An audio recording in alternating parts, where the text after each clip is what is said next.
반갑습니다. 와룡봉추입니다. 자, 오늘 10월 19일 오전이고요. 미국 시장 얘기 잠깐 좀 드려보고 우리 시장까지 말씀을 좀 드려보도록 하죠. 얘기를 들어보시고 도움이 되셨다고 생각되시는 분들은 구독, 좋아요 한 번씩 눌러주시면 감사하겠고요. 현재 여러분들이 보고 계시는 영상의 아래쪽에 영상에 대한 설명을 볼 수 있는 부분을 클릭하시게 되면 저희 이 텔레그램 무료방으로 들어오실 수 있으니까 관심 있으신 분들 참여 바라겠고요. 자, 바로 들어가 보도록 하겠습니다. 먼저 미국 시장 얘기부터 해보도록 하죠. 일단 어제 발표됐던 미국 시장의 경제 지표들부터 조금 몇 개를 보면요. 일단은 9월 산업 생산의 경우에는 예상보다 조금 더 나은, 컨센보다 조금 더 나은 모습을 보여주면서 공장 가동률도 약간 올라왔고요. 요걸 보여주면서 어제 나왔던 그 뉴욕 연은의 지수와는, 제조업 지수와는 조금 다른 모습을 보였는데, 아직까지 미국 경제 견조해라고 하는 모습들을 좀 보여줄 수 있는 내용들이 나왔고요. 두 번째, 주택 관련 지표들은 제가 올 연초 4월, 5월부터 계속 아마 올해 말까지 계속 안 좋을 겁니다 라고 말씀을 드렸는데, 아마 내년 초까지도 좀 안 좋을 것 같아요. 그런 상황인데, 전반적으로, 주택 시장 지수가, 계속해서 안 좋은 상황이 나오고 있는데, 전월이 46이었거든요. 근데 이번에 컨센이 44였어요. 이렇게만 나와도 둔화되는 상황이긴 한데, 실제 수치가 38이 나왔습니다. 쇼크 수준으로 나왔죠. 상당히 지금 급격한 가파른 속도로 지금 주택시장이 침체되고 있다라고 하는 부분을 볼 수 있는 거고, 이건 지금 현재 10개월 연속 하락인 거고요. 1985년 이후 최장기 하락입니다. 그리고 코로나 때 우리 그 봉쇄했었던, 락다운했었던 그 구간을 제외하면 2012년 8월 이후에 최저치를 기록한 이 38이라는 수치가 그 정도로 지금 안 좋을 때입니다. 2012년 하면 2008년 미국발 금융위기 이후에 그 여파가 있었던 그 당시잖아요. 그때만큼 지금 좋지 않은 상황이다, 이렇게 말씀을 드릴 수 있는 상황이겠고요.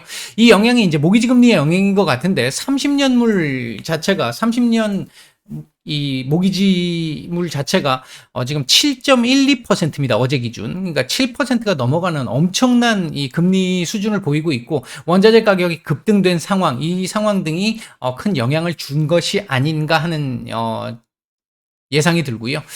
그리고 이제 연준 위원들의 발언들을 몇 개를 보면, 일단 라파엘 보스틱 애틀란타 연은 총재의 경우에는 기본적으로 공격적이고 매파적인 발언을 그대로 이어가셨습니다. 금리 인상 단기적으로는 고통스럽겠지만 미국 경제에 장기적으로는 도움이 될 거야, 이렇게 말씀을 하셨고, 그다음에 이제 닐 카시카리 미니애폴리스 연은 총재 같은 경우에는 인플레가 지금 현재 너무 높기 때문에 연준이 공격적으로 하고 있는 거야. 지금 약간의 이제 합리화, 변명 이런 것들 나오기 시작을 하죠. 내년 금리는 4% 중반대 금리가 예상이 되고 있어. 5% 얘기는 안 나왔고요. 그리고 이분이 중립적 시각을 가지신 분입니다. 그리고 연준이 전 세계의 경제 부분에 대해서 주의 깊게 보고 있어라고 하는 일단 톤 완화된 얘기가 한번 또 나왔다, 이렇게 볼 수 있겠습니다. 자, 그다음 이제 어제 미국 시장에 영향을 또 줬던 부분 중에 하나가, 이제 영국, 지금 뭐 요즘 시장을 뒤흔들고 있는 게 영국이다 보니까 어제 우리 시장의 상승을 이끌었던 부분이기도 하고, 미 선물 상승을 이끌었던 부분이기도 했는데, 트러스 총리가 결국은 사과 성명 발표하고 감세안을 철회를 했죠, 공식적으로. 사실상 이제 트러스 총리의 감세안은 일단락이 된 걸로 시장이 판단을 해서 우호적인 모습을 보이기는 했는데, 영국 뭐 국채 금리도 안정을 찾고 길드채도 안정을 찾았기 때문에 그렇게 했는데, 어제 이 BOE의 양적 긴축이 딜레이 될 수도 있어 라는 얘기가 나오면서 우리 시장도 오후장에 반등이 좀 강하게 나왔었잖아요. 그랬는데 어제 다시 쐐기를 박았죠. 11월 1일부터 시작할 거야 라고 얘기를 하면서 기대감이 확 줄어들었습니다. 그 부분 때문에 어제 이 음봉이 나왔던 거였고요. 국채 선물 같은 경우도 이후에 다시 또 조금 반등이 좀 나오는 이런 모습들도 좀 있었습니다. 반면 이제 어제 천연가스, 원자재 가격들, 천연가스, 국제유가, 그 외 원자재 대부분 다 하락을 했는데, 경기 침체 우려가 좀 있었었고, 천연가스 같은 경우는 지금 최근에 날씨가 많이 온화한 이 여느 계절에 비해서, 여느 그 예년에 비해서 온화한 날씨를 보여주고 있고 올겨울 날씨도 조금은 따뜻할 것이다라는 얘기가 이제 보도가 나오기 시작을 하면서 전망이 나오면서 유럽의 경기 침체에 대한 우려가 조금은 완화되는 이런 모습들이 좀 나왔었고요. 국제유가 같은 경우는 바이든 대통령이 지금 이 중간 선거를 앞두고 전략 비축률을 또 1,400만 배럴 방출을 할 것이다라는 이제 이 뉴스가 나오면서 하락을 일단 이어갔습니다. 당장은 지금 그런데 좀 무리수를 두고 있는 부분도 분명히 있을 겁니다. 이게 최근에 한동안 미국의 가솔린 가격, 소매 판매 가격이 조금씩 올라가다가 지금 한 일주일째 지금 다시 내려가고 있거든요. 이게 이 전략 비축료 방출을 통해 가지고 계속 일단 미국의 기름값을 좀 낮추겠다, 소매 가격을 좀 낮추겠다. 그러면 이게 이렇게 과도하게 비축료를 다 방출을 시키고 나면 나중에 그거 다시 채워야 할 거고요. 중간 선거 끝나고 나면 다시 복귀 가능성이 있기 때문에 일단 이 부분이 일장일단이 있는 상황입니다. 일단 그렇게 볼 수 있겠고, 그다음에 이제 그 외에 이제 실적이 예상보다 워낙 눈높이가 지금 많이 낮아져 있다 보니까 예상보다 실적들이 괜찮게 나오면서 시장을 어느 정도 받쳐주고 있는 정도의 상황은 있었다. 넷플릭스 같은 경우에 어제 그러니까 오늘 새벽이죠. 장 마감 이후에 어닝 서프라이즈 가입자 수, 순증 가입자 수, 컨센 100만이었는데, 가이던스가 100만이었는데 200만을 넘겼죠. 이렇게 나오면서 뭐 우영우의 효과, 수리남의 효과, 뭐 이런 부분들로 인해가지고, 이로 인해서 시간 외에서 한 14% 이상 상승하는 이런 모습을 보이면서 오늘 우리 시장에도 영향을 주고 있습니다.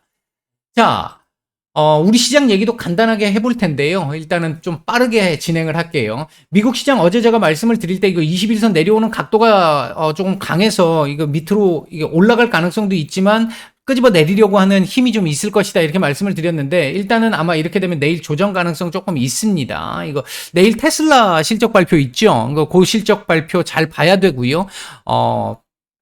유럽이나 영국이나 이쪽에서도 CPI 발표가 있습니다. 내일하고 모레 있기 때문에 그 부분까지는 좀 확인이 좀 될 필요가 있습니다. 아마 여기서 이 1,500포인트, 11,000포인트 요 사이에서 박스권 흐름 나올 가능성, 내일 조정 가능성 좀 있습니다. 우리 시장 오늘 조정이 좀 나올 가능성을 좀 봤는데요. 일단 예상보다는 조금 더 괜찮은 모습입니다. 아시아 증시 전반적으로 괜찮고 환율이 지금 조금 괜찮아요. 그래서 안정적인 모습을 보이고 있어요. 그래서 어느 정도 그래도 예상보다는 조금 더 강한 모습을 좀 보여주고 있는 상태인데, 장 초반에 외국인들 선현물 모두 매도로 출발을 했는데, 뭐 양이 얼마 안 됐었잖아요. 뭐 무방에는 계속 말씀을 드렸지만 의미 있는 수준이 아니었었고요. 시장 전체적인 수급이 중립 이하에서 중립 수준 정도까지 올라왔는데 위로 올려치는 물량들이 조금 적다 이렇게 말씀을 드렸는데, 지금 현재도 시장 전체적인 수급은 좋고요. 올려치는 수급들이 조금씩 나오기 시작합니다. 조금씩 나오기 시작합니다. 그런 부분들이 있고, 나머지 내용들 같은 경우는 오늘 지금 드릴 말씀들이 좀 많아서 일단 좀 생략을 하겠습니다. 오늘은요. 2260포인트 지금 돌파 시도가 나오고 있는데, 이거 돌파 되느냐 안 되느냐 중요하다고 말씀을 드렸어요. 만약에 이게 강하게 돌파가 딱 되면 내일 이후에 미국 시장이 뭐 한 차례 약간의 조정이 좀 나온다라고 했었을 때 그 조정을 2260포인트를 저점으로 놓고 조정을 잡을 수 있는 가능성이 생기기 때문에 그렇고요. 만약에 그렇지 못한다고 한다면 2216포인트까지 또 한번 밀릴 수 있는 여지를 가져야 됩니다. 그 부분 때문에 오늘 2260포인트를 강하게 많이 좀 높이 돌파를 하느냐 못하느냐 중요하겠다. 일단 이런 말씀을 좀 드릴 수 있겠고요. 지금 오늘 제목과 관련해 가지고 시장 바닥의 신호들, 제가 지난주 목요일 금요일부터 아마 그런 말씀을 드렸을 겁니다. 시장이 지금 아직까지는 그렇게 좋지는 못한 상황이긴 하지만 바닥권에서 보일 수 있는 신호들이 조금씩 개미 노물만큼씩 조금씩 보이고 있기는 하다, 이런 말씀을 드렸는데, 그 바닥 신호들이 지금 계속 조금씩 나오면서 지금 시장 요 반등이 이렇게 지금 조금씩 나오고 있는 거거든요. 미국도 그렇고 우리도 그렇고. 물론 이 부분에는 영국의 역할이 좀 컸습니다. 영국 때문에 떨어졌었고 영국 때문에 올라온 건데, 그 타이밍이 시장의 수급적인 측면에서의 바닥의 신호들이 조금씩 나오고 있는, 발톱 밑에 때만큼씩 나오고 있던 그 신호와 영국의 신호가 어느 정도 같이 맞물리면서 지금 요 반등이 지금 조금 나오는 이 상황이다라고 보실 수 있겠고요. 그 다음에 이 바닥 신호가 이렇게 보인다고 해서 아직까지 시장 안정화, 그러면 이대로 시장 안정화가 나오면서 어느 정도 반등 나오고 옆으로 기능 흐름 계속 나오면서 박스권 흐름으로 그대로 갈 것이냐라고 물으신다면, 일단 아직은 그 부분에 대해서는 조금 더 지켜봐야 된다라는 입장입니다. 아직은 시장 안정화에 대해서 확인이 됐다. 신호들이 좀 명확하게 나타난다. 이렇게 말씀드리기는 조금은 아직까지는 좀 어렵습니다. 개인적으로 제가 볼 때는 아직까지 제가 보고 있는 시각은 11월, 1월 시나리오 그대로 보고 있고요. 영국 문제가 일단 1단락 된다면, 아직 뭐 100% 1단락 된 건 아닙니다만 1단락이 된다라고 본다면 다시 11월 가능성도 조금씩 열린다라고 볼 수 있어요. 11월 가능성이 약간 더 열린다라고 볼 수 있는 거고, 금리 인상과 관련한 부분이 지금 현재 어제 제레미 시걸 교수의 주택 지표의 왜곡 현상 이런 부분 말씀을 드렸잖아요.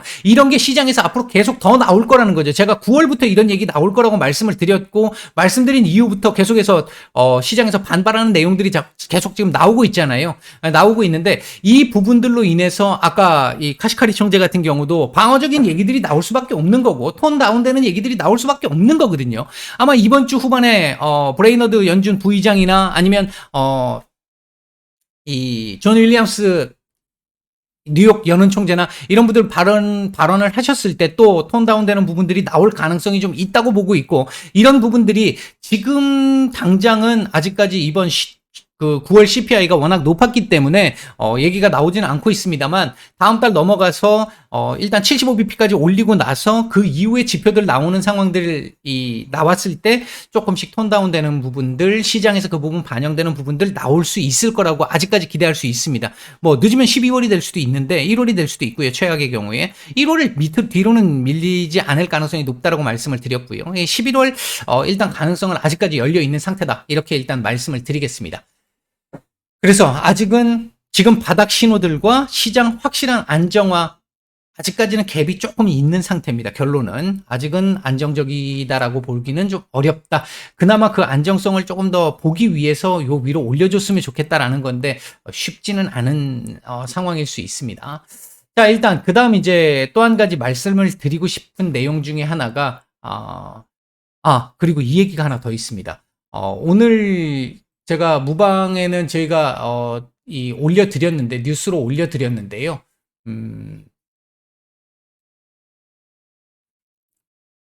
요 내용입니다. 내년 초반 증시 랠리 기대를 한다, 이런 얘기가 나왔잖아요. 이게 이제 제가 1월부터 바닥 신호 나온다라고 하는 그 부분하고 연결이 돼 있는 겁니다. 이제 제가 말씀드린 내용이 이렇게 나온다라는 거죠. 일반적으로 우리 6월 달에도 그런 얘기가 또 좀 있었고, 시장이 급락할 때마다 이런 얘기들이 나오는데, 시장이 항복을 해야 한다라고 하는, 항복하는 신호들이 나와야 바닥이 잡힌다, 이런 얘기들이 많이 있잖아요. 그것과 관련해서 놓고 보면 현재 시장 자체가 무조건적 항복에 가까운 부정적 심리를 보이고 있다라고 얘기하는 부분입니다. 거시경제적 항복, 그러니까 이제 매크로 항복이죠. 투자자들의 항복, 이거 일명 우리가 얘기하는 투매 나오는 거고, 신용 반대 매매 뭐 이런 거 나오는 거고요. 정책적 항복, 이 부분은 연준에 맞서지 마라라고 하는 부분. 한동안 우리 연준에 맞서는 얘기들이 좀 나왔다가 박살이 났었잖아요. 그러니까 연준에 맞서지 마라였는데, 연준에 맞서지 마라와 함께 반대편에서 과도한 부분에 대한 지적, 이런 부분들 같이 엮이고 있어서 바닥에 대한 신호들은 지금 조금씩 나오고 있는 상황이다라는 모습들 말씀을 계속 이어서 드릴 수 있는 부분이고요. 그 다음에 이제 또 한 가지가 이제 금투세 유예와 관련해 가지고, 이거 지금 국회 동의가 지금 진행되고 있는데 생각만큼 많이 지금 안 나오고 있습니다. 많이 안 나오고 있는데 이거 조금 신경을 써서 우리가 봐야 될 부분입니다. 금투세가 5천만 원 이상 이제 세금 붙는 거잖아요. 20%씩 세금이 붙는 건데, 이제 수익을 5천만 원 이상 냈을 때 이게 민주당에서 얘기하듯이 상위 1%, 0.8% 정도 얘기하던데, 상위 1%만 내는 세금이기 때문에 이건 부자들에 대한 세금이다, 이렇게 얘기를 하는 부분이 있는데, 이건 사실 굉장한 왜곡이죠. 오도고 왜곡입니다. 이건